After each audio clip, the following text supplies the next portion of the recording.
Hi there, this is 2 Ton Streamer, and welcome to December and this week's edition of W4RK's Weekly News.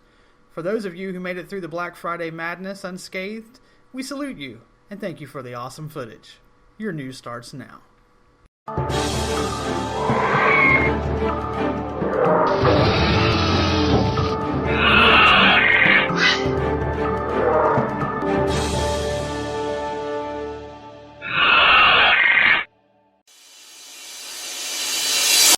This week's update 226.0 was quite the light show.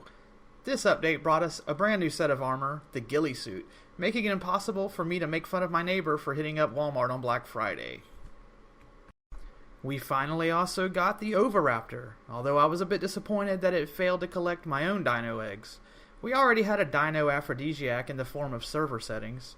Now I have another mouth to feed and too many eggs laying around, causing our place to be really junked. Another mouth to feed and the place is a wreck. Kinda reminds me of my teenage son. Rounding out the update was a new table that we can actually put stuff on, improvements to the industrial forge, and we also got a new garbage collector, although I have yet to find him in-game. Now it's time to listen to me butcher another new dino name. That's right, it's time for the new Dossier of the week. This week's new dino dossier is the Hyenodon. This smaller pack mammal cannot be ridden, but makes an excellent addition to your hunting pack just the same. With each bite of food they ingest, their stamina and health quickly recover. In the wild, these predators feed off of leftover carcasses with their massive appetite, yet they are sneaky and underhanded, often leaving a carcass to go after a wounded creature or person, making them the Chris Christie of the animal kingdom. Welcome to our new segment called Sneak Peeks, where we discuss things that the community members find in the dev kit or in other devious places undisclosed. This week's first sneak peek comes to us from the ARC dev Jesse. His post was a treasure trove of cool images, ranging from new ruins to the ice caves, as well as a sneak peek at the upcoming Broodmother Arena. Dangerous jumping puzzles can be found in the upcoming Snow Cave, where high-level gear and stat management will play a vital role. For those of you who love to explore, new ruins will be found all over the map in various locations and will help fill in the mysterious backstory that has been teased for months now. If boss fights are your thing, the Broodmother's Lair in the heart of the swamp provides a nice layout for players of different playstyles for differing assaults. Don't worry about bringing torches, as natural light is provided by the various egg sacs lying around. On second thought, you might want to bring fire. Lots of fire. Also, the devs have asked me to personally plug their holiday bundles merch, as payback for some comments that may or may not have been said about hobo clubbing in a previous episode of the news. So go on out and order you some shirts that may or may not have been worn by hobos before they were or were not clubbed. This week, Rad Gamer Dan posted a nice find from the dev kit. We now have 3 artifacts: the artifact of the Queen, the artifact of the Strong, as well as the artifact of the Devious. In last week's minor holiday update, we got the Industrial Forge. This large behemoth did not come without its problems, but the devs were quick to fix this and also removed the capability of it to be placed on platform saddles, which was a relief to Quetzals everywhere. The island was also flooded with a torrent of truly terrifying tricksy turkeys. Try saying that 10 times really fast. These tricksy turkeys were out in full force, and for those with the patience to see it through, there was a wonderful turkey feather hat to be had, and it only cost you 60 turkey wishbones. That's right, you could trade in 60 turkey wishbones for your very own turkey feather hat. Now that's a deal. For those who really like to burn the midnight oil for 7 straight days, there was the awesome deal of getting your very own Dodo Rex for only 1,000 wishbones. So, between given the opportunity of killing 1,000 turkeys for wishbones or standing in line for a $150 laptop, I chose the lesser of two evils. This week's mod top 8 is little change from last week except for the sudden rise of the Bridges mod, which made its debut at number 5. Small Dragons is also now in at number 8, and Pimp My Rex continues its rise, now at number 6. The newest mod is one that was just recently added on Thursday, and one that I think will make a huge impact on our top 8 next week. It's the Building Extras 130 plus new buildings mod.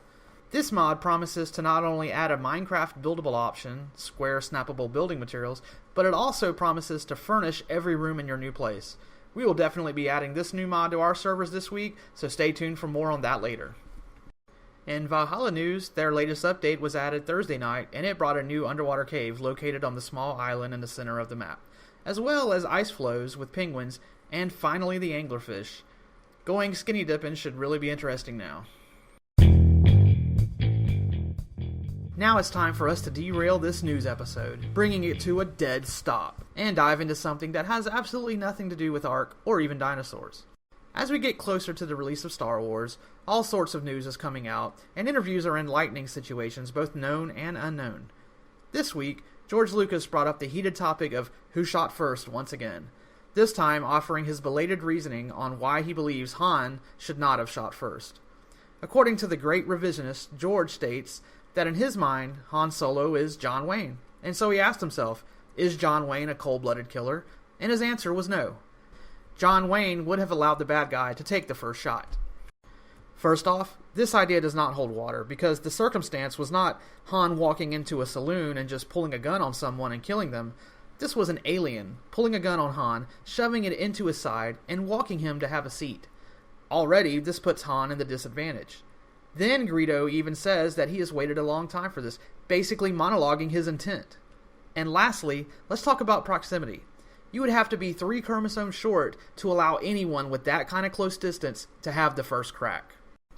Now, I'm no ray gun expert, but I'm pretty sure that even the stormtroopers would be making fun of aim that bad.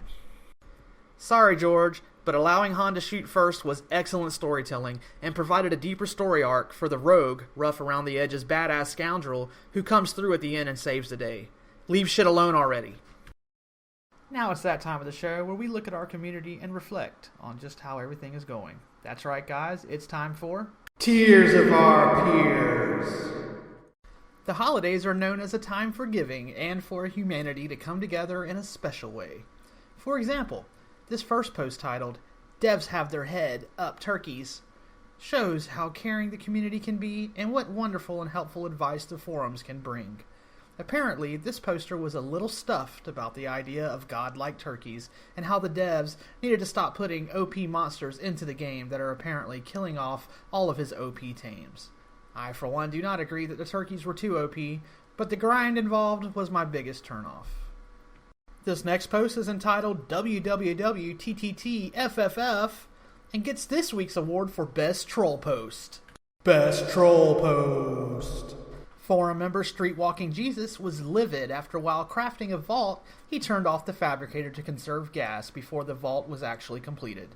Not only did he not get his vault, but he also lost all of his precious materials he had worked hours to collect. This seems to me like user error. I can't wait until his next week's post when he accidentally eats a fertilized Quetzal egg he was trying to put on the floor. This just in, the Giganotosaurus megathread has surpassed 5,000 comments. This amazing feat is that much more impressive when you realize it's just 2 guys going back and forth. Come on guys, agree to disagree. And for this week's fun forum post of the week, well, there wasn't one. It's as if some enormous thread has sucked all of the fun out of the world. Yes, I'm looking at you, Giganotosaurus thread. This week's rumor is about a new minigame coming to Ark based on this video.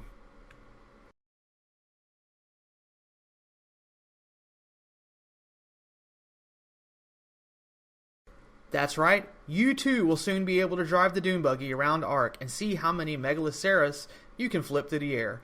Double prizes if the deer can still get up and walk away after you blast over them.